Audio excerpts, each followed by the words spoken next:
I M for career ಚಾನಲ್ಗೆ ಮತ್ತೊಮ್ಮೆ ಸ್ವಾಗತ. ಎಲ್ಲರಿಗೂ ಕನ್ನಡದಲ್ಲಿ ಉದ್ಯೋಗ ಮಾಹಿತಿಯನ್ನು ಕೊಡ್ತಾ ಇದ್ದೇವೆ. ಇವತ್ತಿನ ದಿನ ನಾವು TCS ಸಂಸ್ಥೆಯವರು BPS ಉದ್ಯೋಗದ ಬಗ್ಗೆ ಅರ್ಜಿಗಳನ್ನು ಕರೆದಿದ್ದಾರೆ. ಅದರ ಬಗ್ಗೆ ಹೆಚ್ಚಿನ ಮಾಹಿತಿಯನ್ನು ಕೆಲವೇ ನಿಮಿಷದಲ್ಲಿ ನಿಮಗೆ ಕೊಡ್ತೇವೆ. ಅವರು BPS ಉದ್ಯೋಗಕ್ಕೆ BCom, BA, BIF, BBI, BBA, BBM ಮತ್ತು BMS ಈ ಒಂದು ಸಬ್ಜೆಕ್ಟ್ಸ್ಗಳನ್ನು ತಗೊಂಡು ಯಾರು ಸ್ಟಡಿ ಮಾಡ್ತಿರ್ತಾರೆ ಡಿಗ್ರಿ ಫೈನಲ್ ಇಯರಲ್ಲಿರುವಂಥವ್ರು 2026 ಫೈನಲ್ನಲ್ಲಿರುವಂಥ ವಿದ್ಯಾರ್ಥಿಗಳಿಗೆ ಈ ಅವಕಾಶವನ್ನು ಕಲ್ಪಿಸ್ಕೊಟ್ಟಿದ್ದಾರೆ. ಏನಾದರೂ ಡಿಗ್ರಿ ಅಥವಾ ಅದರಲ್ಲೇನೋ ಪರ್ಸೆಂಟೇಜ್ ತಗೊಳ್ಬೇಕಾ ಅಂತಂದರೆ ಏನೂ ಇಲ್ಲ, ಅದನ್ನು ಸ್ಪೆಸಿಫೈಯೇ ಮಾಡಿಲ್ಲ ಅವರು. ಅಂದರೆ ನೀವು ಜಸ್ಟ್ ಪಾಸ್ ಆಗಿದ್ರು ಸರಿ, ಸೆಕೆಂಡ್ ಕ್ಲಾಸ್ ಇದ್ದರೂ ಸರಿ, ಫಸ್ಟ್ ಕ್ಲಾಸ್ ಇದ್ದರೂ ಸರಿ, ಯು ಆರ್ ಎಲಿಜಿಬಲ್ ಅನ್ನೋದನ್ನು ಅವರು ತಿಳಿಸ್ತಿದ್ದಾರೆ.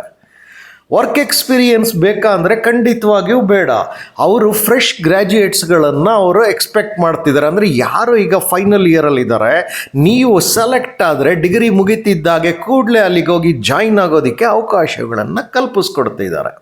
ಏನಾದ್ರು ಲಾಸ್ಟ್ ಡೇಟ್ ಇದೆಯಾ ಇದಕ್ಕೆ ಅಂತಂದರೆ ಇಲ್ಲವೇ ಇಲ್ಲ. ಅವ್ರು ಹೇಳ್ತಾ ಇರೋದು ASAP ಅಂತ, ಅಂದರೆ ಕೂಡಲೇ ನೀವು ಅಪ್ಲೈ ಮಾಡಿ ಅಂತ ಹೇಳಿ. ಅಪ್ಲೈ ಮಾಡಿ ನೀವು ಟೆಸ್ಟ್ಗಳನ್ನು ತಗೊಳ್ತಾ ಹೋಗಿ, ಸೆಲೆಕ್ಟ್ ಆಗ್ತಾ ಹೋಗಿ ಅಂತ ಅವರು ತಿಳಿಸ್ತಿದ್ದಾರೆ. ಮತ್ತು ಯಾವ ಕ್ಯಾಟಗರಿಗೆ ನೀವು ಸೆಲೆಕ್ಟ್ ಮಾಡ್ಕೊಳ್ಬೇಕು ಅಂದರೆ ನೀವು ರಿಜಿಸ್ಟ್ರೇಷನ್ ಲಿಂಕ್ಗೆ ಹೋದಾಗ, ಅದೆಲ್ಲಿ ಅಂತ ನಾನು ಹೇಳ್ತೇನೆ. ರಿಜಿಸ್ಟ್ರೇಷನ್ ಲಿಂಕ್ಗೆ ಹೋದಾಗ ನೀವು ಆ ರಿಜಿಸ್ಟ್ರೇಷನ್ ಲಿಂಕಲ್ಲಿ ನೀವು ಕ್ಲಿಕ್ ಮಾಡಿದಾಗ ನಿಮ್ಗೆ 2 ಬಾಕ್ಸ್ ಕಾಣುತ್ತೆ. ಒಂದು ಬಾಕ್ಸು IT-ಗೆ ಸಂಬಂಧಪಟ್ಟಂಥದ್ದು, ಇನ್ನೊಂದು BPSಗೆ ಸಂಬಂಧಪಟ್ಟಂಥದ್ದು. ನೀವು BPS ಬಾಕ್ಸನ್ನ ಕ್ಲಿಕ್ ಮಾಡಬೇಕು, ಆಗ ನಿಮಗೆ ನೆಕ್ಸ್ಟ್ ಸ್ಟೇಜ್ ಸಿಗುತ್ತೆ. ಅಲ್ಲಿ ಇಮೇಲ್ ID-ನ ನೀವು ರಿಜಿಸ್ಟರ್ ಮಾಡ್ಕೊಳ್ಳೋಕ್ಕೆ. ಸೊ ಹಾಗೆ ನಿಮ್ಮ ರಿಜಿಸ್ಟ್ರೇಷನ್ ಪ್ರೋಸೆಸ್ ಮುಂದುವರಿತಾ ಹೋಗುತ್ತೆ. ಸೆಲೆಕ್ಷನ್ಗೆ ಬಂದಾಗ ಆನ್ಲೈನ್ ಮುಖೇನ ಟೆಸ್ಟ್ ಕಂಡಕ್ಟ್ ಮಾಡ್ತಾರೆ. ಆ ಆನ್ಲೈನ್ ಮುಖೇನವೇ ನೀವು ಸೆಲೆಕ್ಟ್ ಆಗಬೇಕಾಗಿರುತ್ತೆ. ಹಾಗಾದರೆ ನನ್ನ ಸಜೆಷನ್ ಏನು ಅಂತಂದರೆ, ನೀವು ಫೈನಲ್ ಇಯರಲ್ಲಿದ್ದು ಅವ್ರು ಹೇಳುವಂತಹ ಕೋರ್ಸ್ಗಳಲ್ಲಿ ನೀವು ಫೈನಲ್ ಇಯರ್ ಡಿಗ್ರಿನಲ್ಲಿ ಇದ್ದೀರಾ ಅನ್ನೋದಾದರೆ ಕೂಡಲೇ ಒಮ್ಮೆ ಅಟೆಂಪ್ಟ್ ಮಾಡೋದ್ರಲ್ಲಿ ಏನು ತಪ್ಪಿಲ್ಲ. ಅಟೆಂಪ್ಟ್ ಮಾಡಿ ಸೆಲೆಕ್ಷನ್ ಆಗಿ ಅಂತ ನಾವು ಹೇಳ್ತೀವಿ. ಯಾತಕ್ಕೆ ಅಂತಂದರೆ ಬಿಫೋರ್ ಲಿವಿಂಗ್, ಅಂದರೆ ಡಿಗ್ರಿ ಮುಗಿಸಿ ಹೊರಗೆ ಹೋಗೋಕೆ ಮುಂಚಿತವಾಗಿ ಕೈಯಲ್ಲೊಂದು ಅಪಾಯಿಂಟ್ಮೆಂಟ್ ಆರ್ಡರ್ ಹಿಡ್ಕೊಂಡು ಹೋಗೋದು ಬಹಳ ಮುಖ್ಯ ಇರುತ್ತೆ. ಹಾಗಾಗಿ ನಾವು ಈ ಒಂದು ಸಜೆಷನ್ಸ್ ಕೊಡ್ತಾ ಇದ್ದೀವಿ.